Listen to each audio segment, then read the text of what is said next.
This is the Fifth Estate, coming to you from the Fort Hall School of Government in Nairobi City and Professor Mutahi Ngunyi. It is now 3 years since Ruto became president. We have absolutely no idea how he did it, but he did it. And to understand how the 2027 election will play out, we must understand this paradox. For starters, Ruto uses the law of creative destruction. To him, politics is nothing but a restless ecosystem, a system to be toyed with and rearranged using creative chaos. But to rearrange this system, Ruto understands that he must destroy it with art. He must not come across as an arsonist, but as an architect of a new and better order. And this is the law of creative destruction. In 2003, Ruto destroyed the old order within the Kalenjin nation. Then, he built a new one, replacing Mzee Moi. This was executed artistically. Next, Ruto moved into Uhuru Kenyatta's bedroom. He seduced Kikuyus in 2022 and creatively destroyed Gema. Now, Gema is confused. Fact. Today, he has made Babaman the co-president. And he did not go to ODM as an arsonist. He presented himself as an architect of a better promise. And after 60 years of independence, a sitting president has been able to romance the Luo nation. This is creative destruction with art. The law of creative destruction is about lighting the fire that burns down the old forest. Ruto did this with the Kalenjin nation. He burned down the Moi forest, inherited the ashes, and built a new Kalenjin order from the ashes. He was an arsonist who became an architect. But we must introduce a second law here. It is the law of natural selection. It is not about fire and ashes. It is about a slow process of erosion and death. Ruto knows that the Gema nation is a huge mugumo tree, but its roots are old and rotten. Very soon, the mugumo tree will fall under its own weight.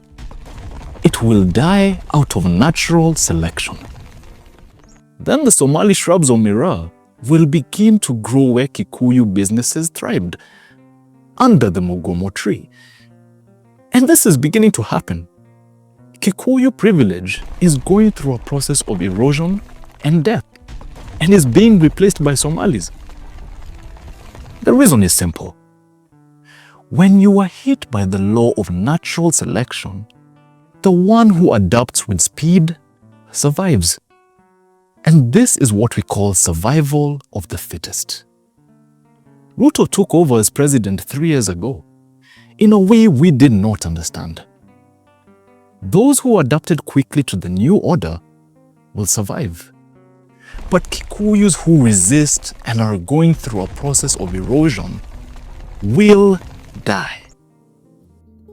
For 60 years, the Luo nation dithered in political opposition because they refused to adapt.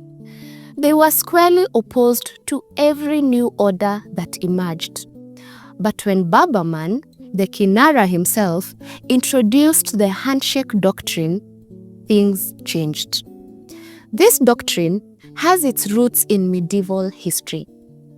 The idea was to shake the hand of your opponent so violently that all the daggers hidden under his sleeves fall to the floor.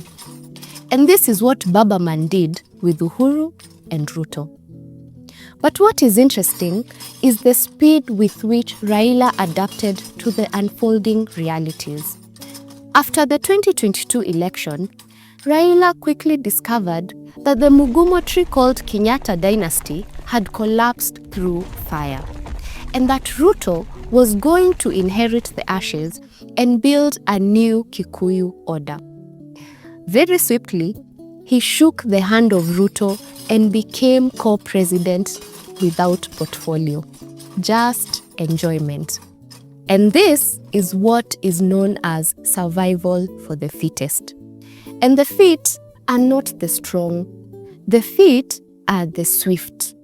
Those who adapt to the ashes of burnt jungles and build afresh with speed. And that is Babaman.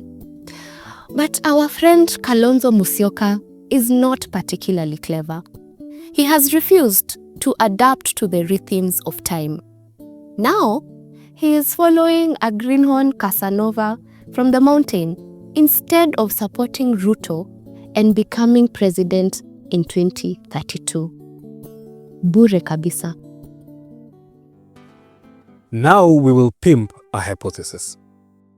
And we will begin by asking a question. Why did Ruto choose Gachagua as his running mate in 2022?